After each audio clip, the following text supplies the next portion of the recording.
आपने इस चैनल को सब्सक्राइब नहीं किया है तो पहले सब्सक्राइब करें और बेल आइकन को अवश्य। की हंसी है या कैसी हंसी है? तो मैंने कहा मैं आपको एक गंभीर बात कर रहा हूं और आप जो है ना मजाक उड़ा रहे हैं।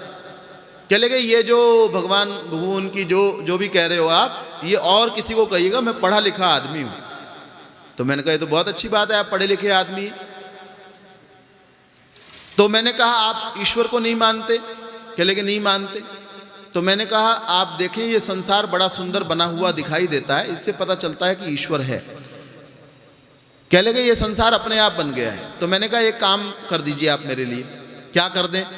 मैंने कहा एक पानी थोड़ा सा मंगा लो, एक नींबू मंगा लो, थोड़ी सी चीनी और नमक मंगा लो और बीच में रख दो। बीच में रख लिया, टेबल बीच में थी।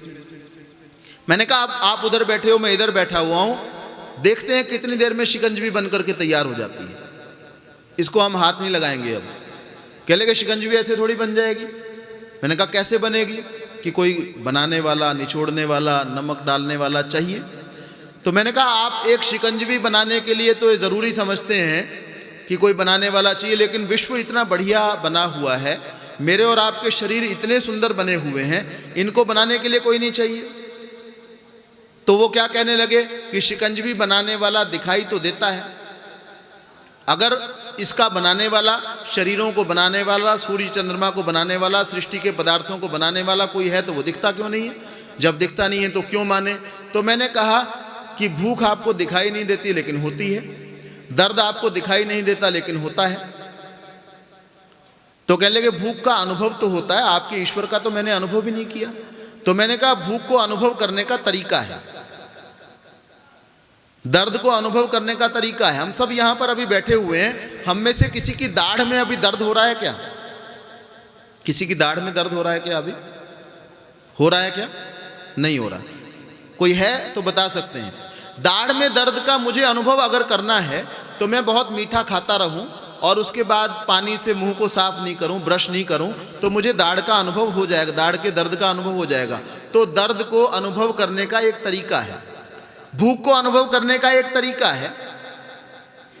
आप सुबह उठे, सुबह उठ करके 6 बजे 7 बजे नहा धो करके तैयार हो गए, 7:30 बजे आपकी माता जी ने आपको 4 आलू के बढ़िया परोठे दही के साथ खिलाए 7:30 बजे। 8:30 बजे जो है आपने कुछ फल खा लिए, क्योंकि फल खाना आपको जानकारी थी बड़े अच्छे होते हैं, तो आपने 12 केले और 6 सेब खाए 8:30 बजे। 9:30 बजे आप बाजार से गुजर रहे थे, आपको लगा भाई इसके समोसे बहुत बढ़िया होते हैं, 3 समोसे चटनी के साथ आपने खा लिए। 10:30 बजे आप ग्राहक के साथ दुकान पर बैठे हुए थे, वहां पर आपने चाय के साथ थोड़े से स्नैक्स ले लिए।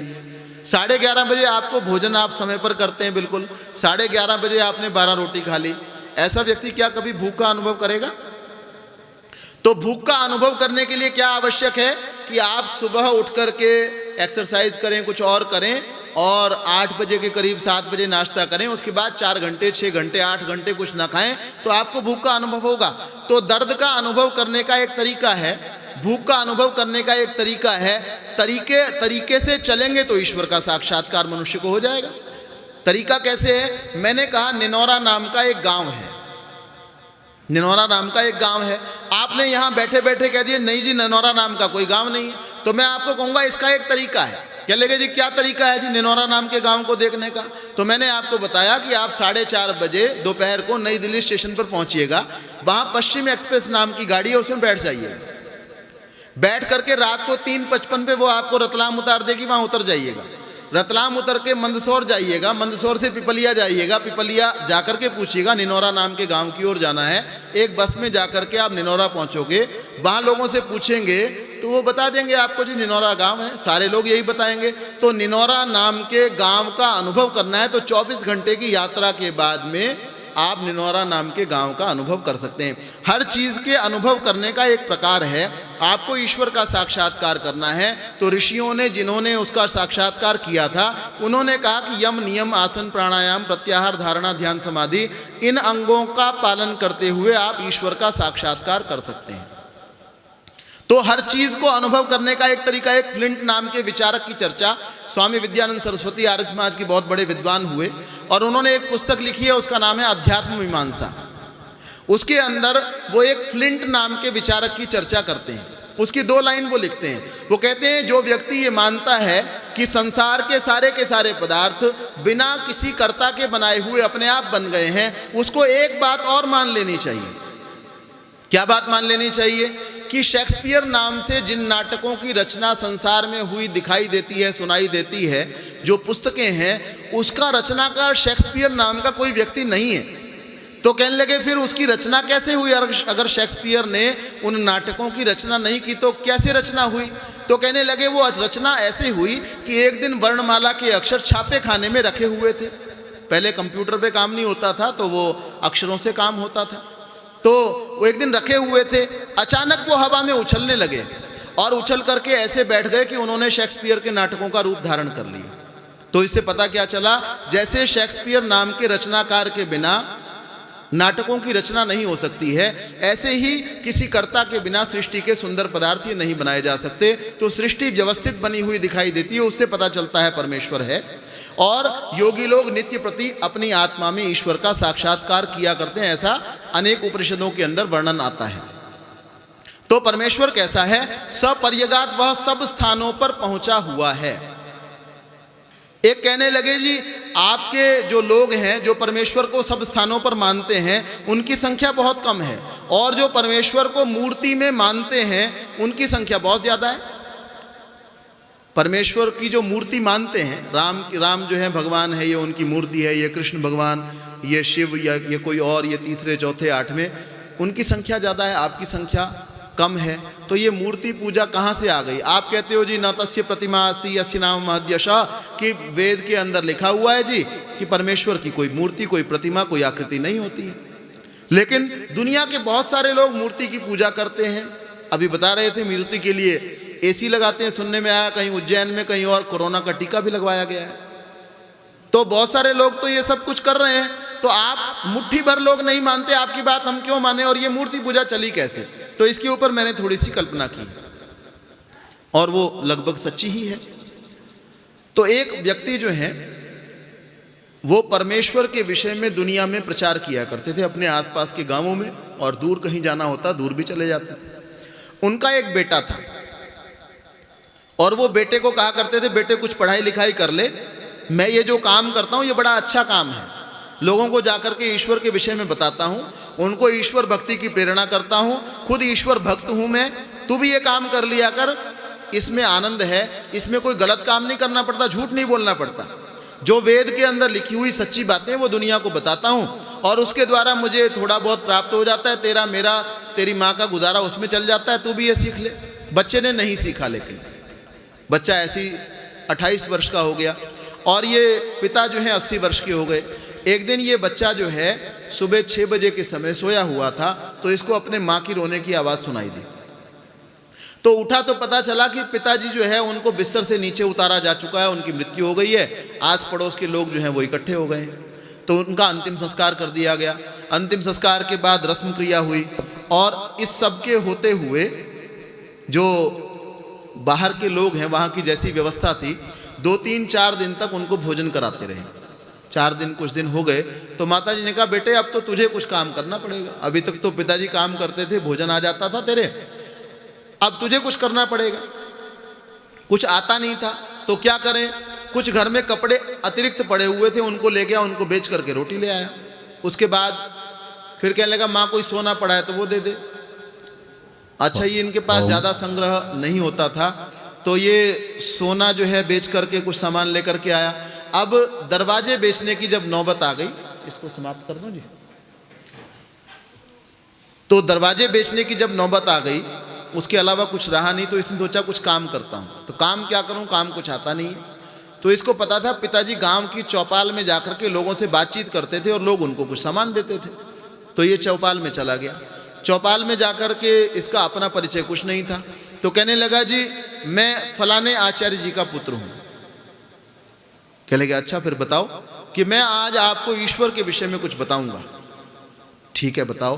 तो मंच पर बैठ गया, चबूतरे के ऊपर, सामने लोग बैठ गए। कहने लगे जी ईश्वर जो है वो सच्चिदानंद है, जो शब्द सुने हुए थे बोल दिया।